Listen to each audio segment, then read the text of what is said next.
Ang bongga ng Call Me Mother ni na Vice Ganda at Nadine Lustre. 6 kasi na ex-PBB Celebrity Collab Edition, ex-housemates ang sasabak sa Metro Manila Film Festival 2025 movie na yun. Chika nga ng isang source, kahit na-outlaw raw ang casting ni na Dustin Yu dahil may iba rin itong MMFF 2025 movie. Mukhang maayos naman daw ang schedule ni Shuvi Etrata para mapasali ito kay Vice Ganda at Nadine Film Fest movie. Hiniling daw kasi talaga ni Vice sa isang executive ng GMA Network na mapasama si Shuvi sa pelikula nila ni Nadine. Ang ibang pasok pa raw sa pelikula ay sina Mika Salamanca, Brent Manalo, Isnir, River Joseph at Clarice de Guzman.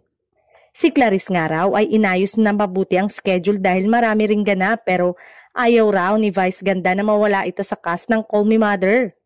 In fairness, grabe ang kasikatan ngayon ng ex-housemates ng PBB Celebrity Collab Edition, kaya malaking tulong sila sa magiging box office success ng Call Me Mother sa MMFF 2025.